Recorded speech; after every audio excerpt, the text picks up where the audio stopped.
In October 1885, winter ambushed the Texas Panhandle. By the second night of the blizzard, every fire in the dry creek bed was dead. One had been smothered beneath freezing sleet. Another had burned through its meager fuel before the howling wind tore it apart. The largest fire, fed with heavy timber and rendered fat, had flared the brightest and died the fastest. 28 trail hands were trapped inside a world of blowing white. Coffee froze solid inside forgotten cups. Wet leather gloves stiffened into ice. Matches were soaked. Horses shivered violently against their picket lines, while terrified cattle pressed together in the blinding dark. One young drover could no longer stop his hands from shaking. A quiet dread settled over the camp. Men wondered if morning would find them all alive.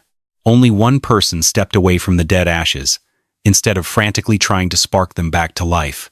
Miriam Harlow, the 20-year-old widow, hired as the outfit's cook, carried a battered tea tin beneath her coat. She knelt alone behind a shattered windbreak. Nobody understood why she fiercely protected a rusted metal box when every visible flame had already vanished. But within minutes, the survival of 28 souls would depend entirely on a single ember no larger than the tip of a finger. And only Miri knew it was still alive. Less than 2 months earlier, Miriam Harlow stood beside a narrow bed inside a small lumber camp cabin in West Texas. Her husband, Asa Harlow, had survived the wagon accident only to lose his life to infection after a timber wheel crushed his leg. For nearly 2 weeks, Miri boiled water, changed flannel bandages, fed the stove, and watched his strength fade one day at a time. After the burial, nothing remained except a cast-iron skillet, a few tools, and an old tea tin Asa had used to carry live coals through the night. Ruthie Harlow, Asa's widowed mother, never turned Miri away, but she could not feed another mouth.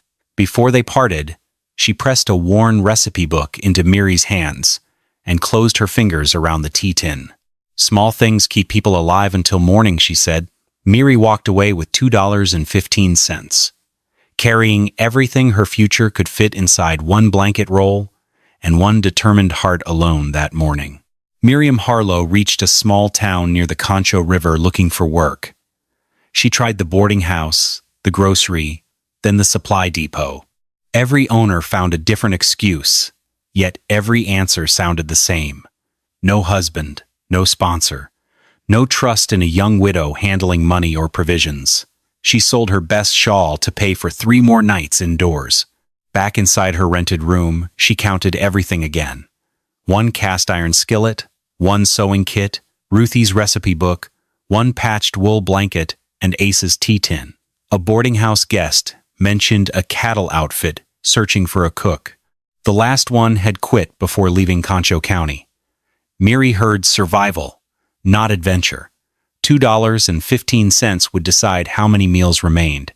She placed every coin across the table, counted twice, slipped them back into her pocket, and skipped supper. At first light, she walked toward the gathering herd without expecting welcome, only honest work. She never looked back at the rented room. Every closed door had quietly pushed her toward the trail, where forgotten skills might finally matter. The gathering camp spread across open ground beyond the river. Jory Pike, the outfit's foreman, studied Miri with the careful eyes of a man judging a wagon mule before buying it. He asked whether she could cook for 28 hands, travel beside the chuck wagon, stay clear of the herd unless ordered otherwise, keep the drive moving, and accept $14 each month, plus 3 more if the supplies lasted until Dodge City. Miri answered with a question instead. She wanted to inspect the stores before promising anything. Jory paused. No cook had ever asked that first. Warren Dace, the outfit's supply wagon keeper, frowned when she climbed into the supply wagon and shifted crates aside. Sylvie Dunn, the chuck wagon driver, watched from the driver's seat without offering help. Flour rested beside water barrels. Large shared space with ammunition. Coffee sacks already held damp air. No ledger existed. During the next 6 hours, Miri counted food, fuel, tools, cooking gear, spare canvas, rope, and every storage place. She learned one troubling truth. Nobody actually knew how much food 28 hungry people possessed. She closed the wagon quietly, knowing careful numbers would matter more than confident promises before the trail tested every careless habit. She stepped down and reported the exact figures she had calculated. Jory Pike studied her. The drive left Concho County with 1,740 longhorns and 46 remuda horses stretching across the prairie.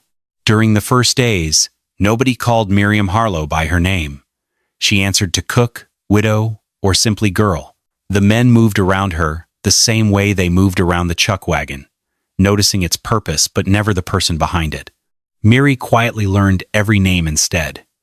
She noticed Lark Bell, the youngest cowboy on the drive, chewed only on his right side because one tooth troubled him. Tobin Shaw, an aging trail hand with decades of experience, struggled to grip his coffee cup during cold mornings. Sylvie Dunn ate better with less salt. Emmett Crowley, the wrangler responsible for the remuda, often skipped meals whenever the remuda demanded extra attention. She changed every plate without explanation. Lark received soft cornmeal mush with mashed beans instead of hard biscuits. Tobin found a larger mug waiting beside the kettle. Emmett always discovered a covered meal after returning with the horses. Abram Keene rarely lingered. The trail boss collected coffee, finished breakfast in minutes, and disappeared toward the herd before anyone else finished eating. Miri never tried to stop him. On the fourth morning, Abram arrived before dawn and found her recording coffee, flour, and fuel in a handwritten ledger. He studied the careful figures without interrupting, then carried his coffee into the dark while thinking about them. Rafe Tolland, the outfit's strongest flank rider, rode with the confidence of a man who knew exactly how valuable he was, and everyone knew it. Over the years, silence had followed his opinions so often that he mistook it for authority. He began testing Miriam Harlow with small acts that seemed too minor for anyone else to challenge. He called her widow after hearing her real name. He handed back coffee because it was not hot enough. He helped himself to the meat reserved for the night guard. He rearranged cooking tools across the chuck wagon tailgate. Then he announced that camp cooking required no more skill than any farm boy already possessed. When Miri began collecting dried cattle chips and hanging them on a rack well away from the food supplies, Rafe laughed loud enough for the outfit to hear. "She's turning the chuck wagon into a barn." The laughter spread. Later that afternoon, he brushed past the drying rack and kicked one support loose. The dried fuel scattered across damp ground. Miri said nothing. She gathered every piece by hand, discarded the ones that had soaked through, and rebuilt the rack on stronger supports a few yards farther away. No one stepped forward to help. Abram rode into camp just in time to see the last fuel cake lifted from the mud. He saw the result, but not the moments that had caused it. The silence remained, and Rafe counted it as another victory. After a week on the trail, Miri noticed the campfire consumed far more fuel than it returned in heat. The shallow fire pit rested directly on the ground. Wind rushed beneath every kettle. Flames rose high, yet most of the heat disappeared into open air instead of reaching the food. She began measuring instead of guessing. Each evening, the ledger recorded how many trips the crew made for fuel and how long one kettle of water needed to boil. After 3 days, the pattern became impossible to ignore. Men who had spent daylight driving cattle were gathering wood almost every evening before they could eat. Miri asked Warren Dace for a bent sheet of iron and a scrap of worn canvas. He refused, insisting both belonged to the supply wagon. Tobin Shaw overheard the conversation without speaking. Long after dark, someone quietly leaned a dented iron sheet beside the chuck wagon wheel and walked away. The next afternoon, Miri cut thick sod from the creek bank and stacked it into a U-shaped stove about 14 inches high. Flat stones supported the base. The iron shield blocked most of the wind, while leaving a narrow opening for air. Rafe watched the work, grinned at the others, and gave it a name. The widow's mud stove. The new stove held heat better, but Miri made one mistake. She placed the iron shield too close to the firebox. The lower air opening became too narrow. The flames struggled for breath. Smoke rolled backward beneath the kettle instead of climbing away. By supper, the beans carried a bitter taste. Rafe took one spoonful, pushed the bowl aside, and laughed. So the mud stove proved exactly what everybody already knew. Nobody answered. Miri watched the fire instead of the faces around it. She studied the color of the flames, the direction of the smoke, and the black soot collecting beneath the kettle. Tobin finally spoke. "The fire doesn't need more fuel," he said quietly. "It needs room to breathe." Before sunrise, Miri removed part of the sod wall. She widened the lower air gap, raised the kettle supports by 2 inches, and turned the stove opening about 30 degrees away from the prevailing wind. The difference appeared the next evening. The same amount of fuel brought water to a boil sooner. The flames burned cleaner. Jory Pike noticed the outfit made only 1 trip for fuel instead of 2. That night, Miri opened the ledger and recorded both the failure and the correction before eating the smoky beans she had refused to waste. The sod stove settled into the rhythm of the trail during the following week. Miri fed every fire the same way each morning. Fine tinder first, thin twigs next, dried cattle chips after that. Larger wood came only after a steady bed of coals had formed. The drying rack stood well away from both the food and the stove, where sparks could never reach it. Between meals, she patched Tobin Shaw's worn jacket, replaced the broken straps on Emmett Crowley's bedroll, and repaired the canvas covering the flour barrel before another rain could ruin it. No one asked. She simply noticed. Lark Bell was the first to notice something in return. "Morning, Miss Miri?"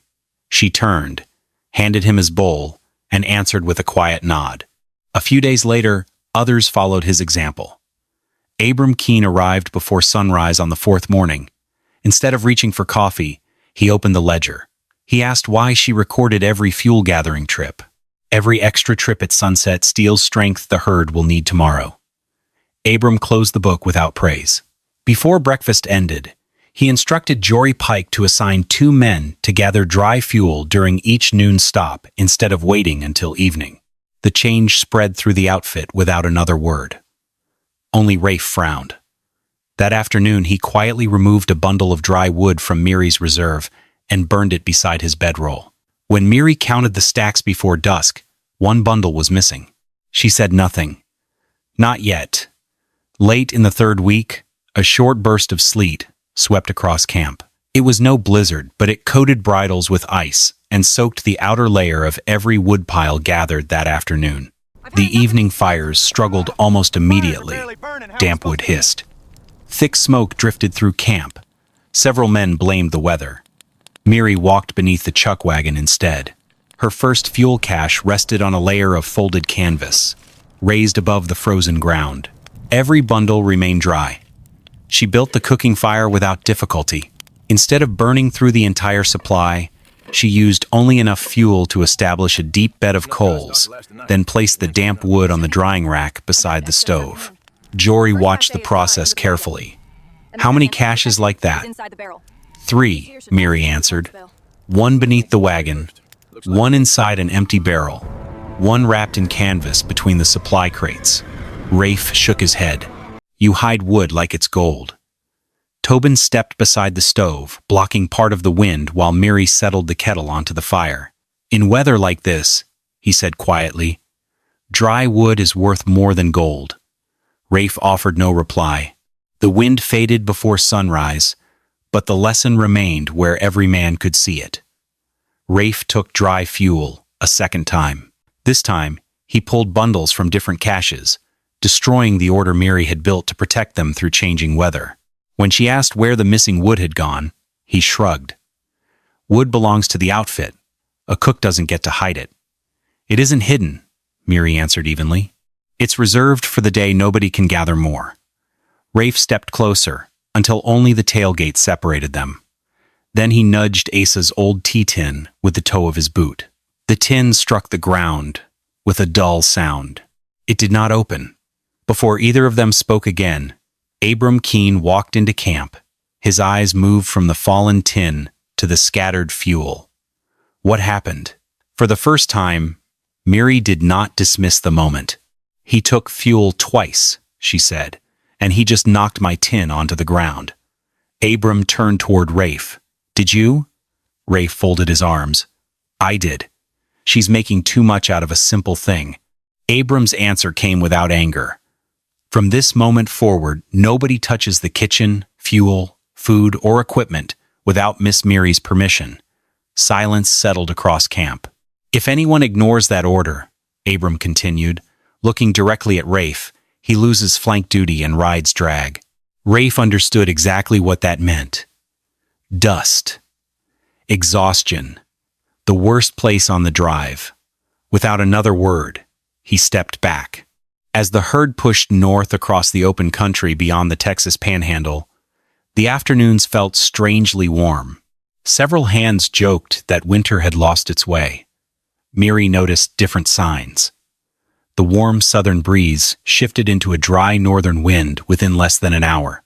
Smoke from the cooking fire refused to rise, flattening close to the ground instead.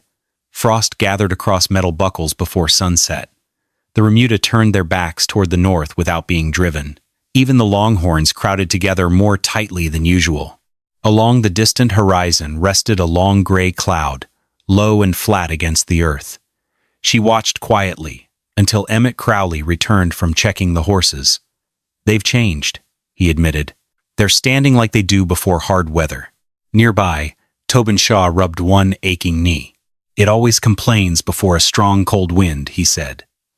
Doesn't mean I'm always right. Mary carried the observations to Abram Keene. I think we'll see serious weather within a day. Abram looked across the bright prairie, then back at her. What do you need?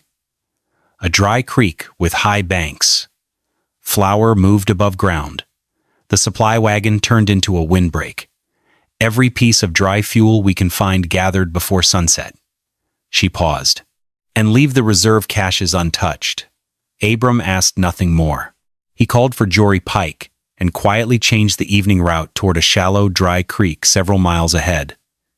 Rafe overheard the conversation and laughed. All this because of a little frost? No one answered him. Above them, the sky remained blue. Only the horizon continued to darken, carrying its warning without explaining what would follow. The outfit reached the dry creek before sunset. Its banks rose only a few feet above the surrounding prairie, yet they were enough to break the lowest sweep of the wind. Abram positioned the chuck wagon and the supply wagon at an angle, creating a sheltered corner between them. Jory Pike divided the crew without wasting a single order. One group secured the remuda. Another gathered every scrap of dry fuel they could find. Others checked the longhorns and stretched guide ropes between the wagons and the sheltered work area before darkness settled across the creek. Miri rebuilt the sod stove on the protected side of the camp. Flat stones lifted the firebox above the damp ground, so the coals would stay dry. The dented sheet of iron became a windshield again, leaving the lower air opening clear enough for the fire to breathe. She inspected all 3 fuel caches. One beneath the chuck wagon, one inside the empty barrel, one wrapped in heavy canvas between the supply crates. Each remained untouched. Next came the tinder bundle. Cedar fibers, dry prairie grass, and pieces of char cloth were wrapped inside greased canvas to keep every spark dry. Finally, she opened Ace's tea tin. A single glowing coal rested inside fresh wood ash, protected since the afternoon fire. She buried it carefully beneath another thin layer of ash before closing the lid again. The first kettle received only 1/3 of its usual water, reducing the time needed to establish boiling water if the weather worsened. Rafe obeyed every instruction while shaking his head. We're building a fortress against an ordinary wind. Nobody argued. The camp no longer belonged to individual habits. Every wagon, rope, cache, and fire formed one connected system. As the first hard gust swept dust across the creek bed, Miri placed Ace's tea tin at the center of the warm ashes beside the stove and quietly closed the lid. Darkness had barely settled before the temperature plunged. Small hail became freezing sleet. Sleet turned into dry snow that raced sideways across the prairie. The north wind strengthened until the guide ropes stretched between the wagons hummed like tight fiddle strings. The longhorn herd drifted with the wind almost immediately. Abram Keene and the riders fought to turn them into the shallow creek, preventing thousands of pounds of frightened cattle from crushing together. Nearby, Emmett Crowley struggled to keep the remuda from snapping their picket lines. At camp, Miri kept the main stove alive through the first brutal hour. Thick cornmeal mush simmered inside the kettle. Salt pork was cut into small pieces so every man received some. Coffee boiled while there was still fire enough to heat it. Then the wind shifted. Snow drove directly into the cooking shelter. One edge of the wagon canvas tore loose. Sylvie Dunn climbed onto the wagon to secure it, but a violent gust threw him onto the frozen ground, leaving him clutching his shoulder in pain. Not far away, Rafe and two riders built an enormous fire beside the horses. They fed it large logs and rendered fat. The flames roared high. Then the wind flattened them. Within minutes, nothing remained except smoking embers scattered across the snow. Near midnight, Miri's stove still burned, though barely. She lifted one glowing coal into Ace's tea tin, covered it with warm ash, and closed the lid. A heartbeat later, another blast shattered the temporary windbreak. The last open fire in camp disappeared into darkness. Without fire, the danger spread faster than the cold itself. A thin layer of ice formed across the water barrels. Wet gloves stiffened into frozen shapes. Reins became hard enough to resist a man's grip. Riders returning from the herd found no place to warm their hands before heading back into the storm. Larkbell stumbled between the wagons after spending too long holding the guide rope against the wind. His words slowed. The tin cup slipped from his fingers and disappeared beneath the snow. Miri reached him before anyone else. She touched the side of his neck. The skin felt colder than it should. "Lark, stay with me." She led him into the narrow shelter between the wagons, stripped away his wet outer coat, wrapped him in dry blankets, and settled him shoulder to shoulder beside two other men, so shared body heat could begin replacing what the wind had stolen. Abram returned with frost hanging from his beard. "How's the stove?" "The stove is gone," Miri answered. "The coal may not be." Nearby, Rafe emptied the last dry matches from his pouch. Everyone else's matches were already soaked, disintegrating into a useless paste under the storm's fury. He piled large wood together, poured rendered lard across it, and struck the final flame. For one brief moment, the fire roared. Then the wind crushed it flat. Darkness returned. Miri stopped Warren before he could rush to tear open every reserve fuel cache. "Bring only one bundle," she ordered. "And absolutely no one opens the supply crates looking for matches. The driving snow will ruin all the flour, and a match flame wouldn't stand a chance in this wind anyway." Several men looked at her in disbelief. "We need a real fire," Rafe argued. She shook her head. "No." Her voice stayed calm despite the storm. "First, we need one small enough to survive. A big fire that dies leaves nothing. A small one that lives can become everything." Abram looked around the silent camp.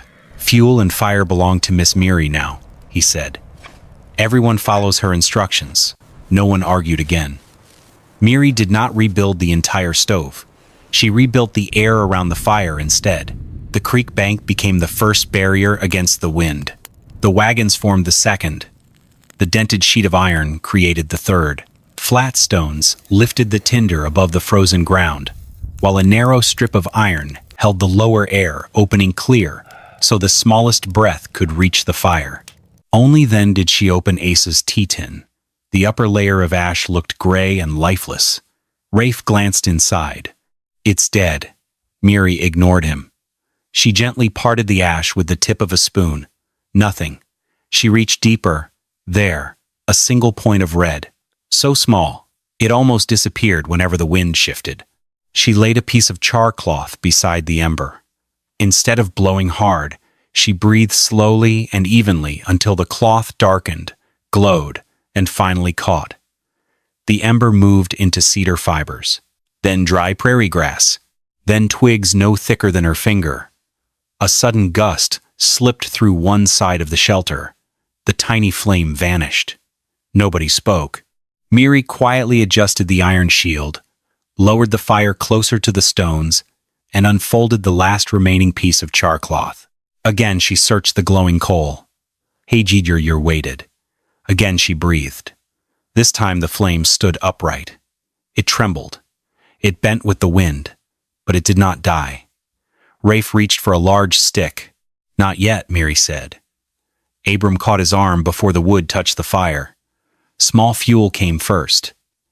Then, slightly larger pieces. Only after a steady bed of coals appeared did Miri place a kettle holding 1/3 of its usual water above the flame. No one celebrated. They stood too close to death to waste a single breath.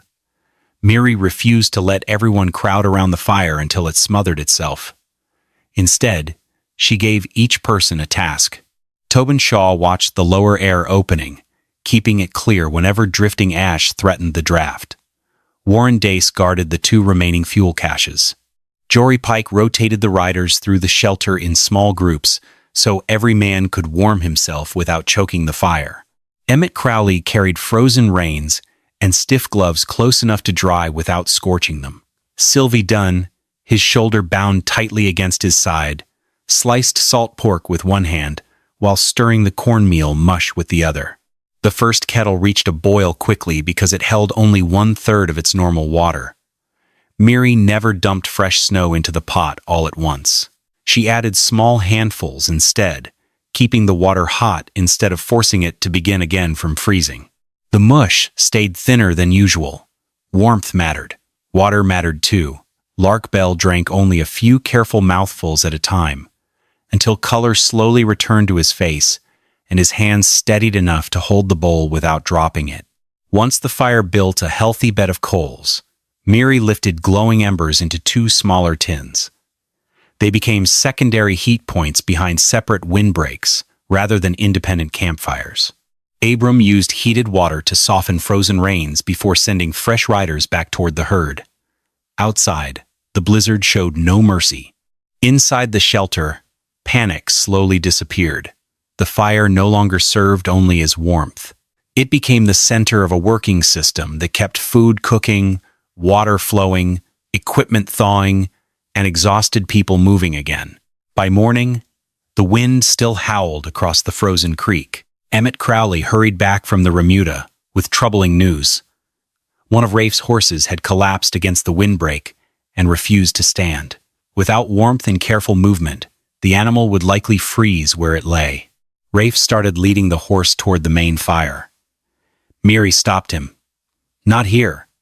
She pointed toward the sheltered edge of the remuda. The horse needs its own heat.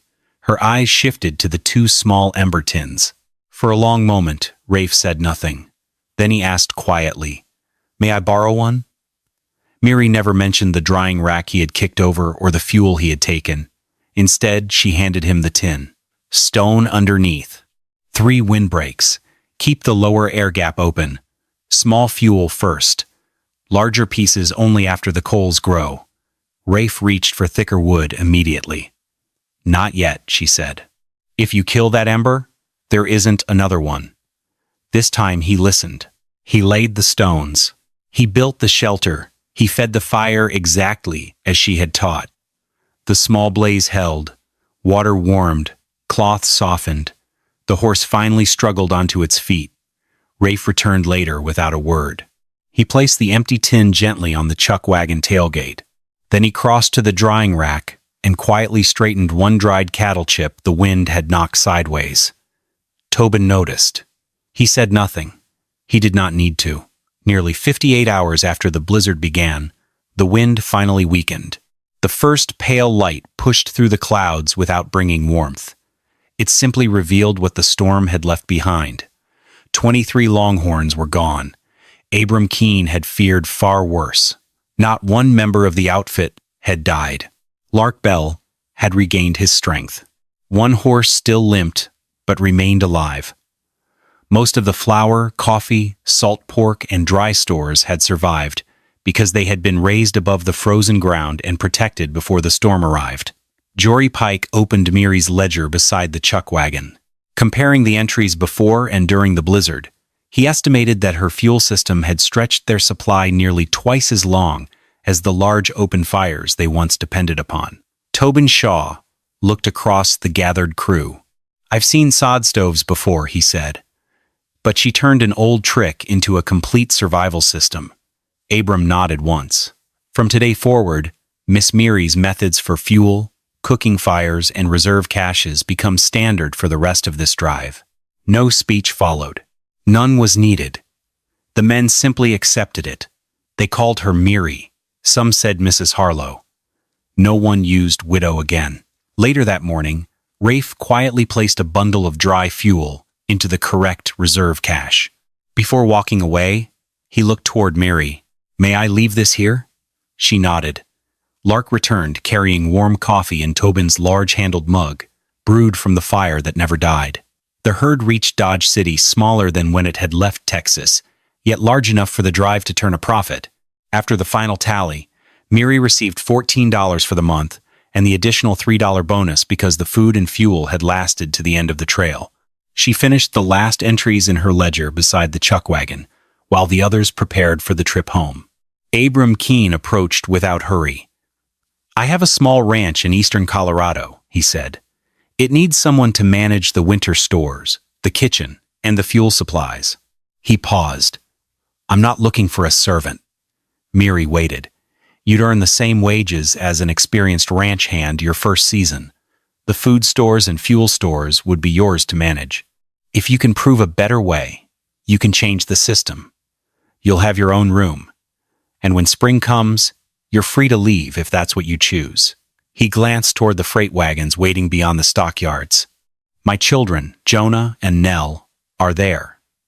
They aren't easy. Neither is ranch life." Mary closed the ledger. "Are you offering me a position?" she asked, "or something more?" "For now," Abram answered, "I'm offering you a place where the choice belongs to you. Anything beyond that should be built slowly." Silence settled between them. Mary looked at Ace's tea tin resting beside the finished ledger. Inside one was the memory of a single ember that had carried 28 people through a blizzard. Inside the other were numbers, mistakes, corrections, and proof. She placed the tea tin inside Abram's supply crate. The ledger stayed in her hands. "I'll stay until spring." Not because someone had rescued her, because, for the first time since Asa died, someone had asked,